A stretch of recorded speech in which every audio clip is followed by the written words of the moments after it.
আন্তর্জাতিক মানের বিচার চাওয়ার মানে হচ্ছে আমরা এই বিচারটা চাই না। আন্তর্জাতিক মানের বিচার বলতে কিছু নাই, শতভাগ শুদ্ধ বিচার পৃথিবীর কোথাও হয় না। আজকে আওয়ামী লীগের জন্য সবাই বলতেছে, দায়িত্বশীল সাংবাদিক বহু আছে, তারাও বলে আন্তর্জাতিক মানের বিচার হইতে হবে। তারা কিন্তু জামাতের বিচার যখন হয়েছিল নীরব ছিল, আন্তর্জাতিক মানের বিচারের কথা বলে নাই।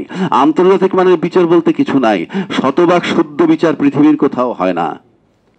কারণ যিনি বিচার করেন তিনি মঙ্গল গ্রহ থেকে আসেন না, তিনি যেই সয়েলের মানুষ, তার ভিতরে যতটা পারফেকশন করা যায়। আন্তর্জাতিক মানের বিচার চাওয়ার মানে হচ্ছে আমরা এই বিচারটা চাই না। Very simple. আপনারা সবাই জানেন যে কিভাবে যুদ্ধ অপরাধীদের শাস্তি দিছিল, মৃত্যুদণ্ড দিছিল। শাহবাগ মোড়ে চিৎকার করার পরে আইনটাকে সংশোধন করে, ওই দিন সংশোধন করে পিছে ফেক দিছে। সেই নজিরও বাংলাদেশে আছে। তো সেই ফেসিজমের সমস্ত সিস্টেম ওই বইটা রয়ে গেছে। আর এই যে নির্বাচনটা দিতেছেন নির্বাচন কমিশন, সে বেআইনি ভাবে দিচ্ছেন। তাকে নির্বাচন দিতে হবে অন্তর্বর্তীকালীন সরকারের অধীনে, অন্তর্বর্তী সংবিধান মোতাবেক নির্বাচন দিচ্ছেন উনি।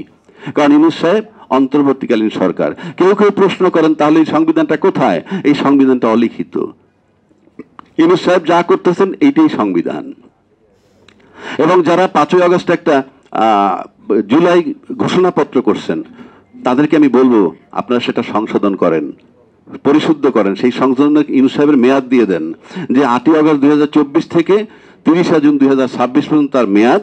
এর ভেতরে উনি নতুন নির্বাচন কমিশন গঠন করবেন এবং নির্বাচন দিয়ে যাবেন, তাইলে বৈধতা পাবেন। আপনি লেখা রাখতে পারেন, কেউ বৈধতা পাবেন না। আপনার সংসদ পর্যন্ত যাওয়ার প্রক্রিয়া কি?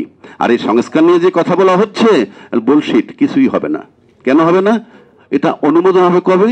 আগামী সংসদ হওয়ার পর ২ বছরের মধ্যে। কন্যার সাথে দেখা নাই, বিয়া শুক্রবার। আপনি কিভাবে করবেন? ওই পর্যন্ত যান, তারপরে কিন্তু 2 বছর টাইম পাবেন। আর আজকে যারা নোট অফ ডিসেন্ট দিয়ে যাচ্ছেন, তারাই যদি ক্ষমতায় যান, গিয়ে বলবেন আমরা তো নোট অফ ডিসেন্ট দিয়েই আসছি। আর আজকে যারা সংস্কার কমিশনে যাচ্ছে, বাংলাদেশে যদি তাদের অনেক 3টা দল ছাড়া বা 4টা দল ছাড়া বাকিদেরকে যদি 2 কোটি টাকা দিয়ে বলেন তুমি 20,000 লোক জড়ো করো, ইনশাআল্লাহ তাআলা 200 লোক আনতে পারবে না।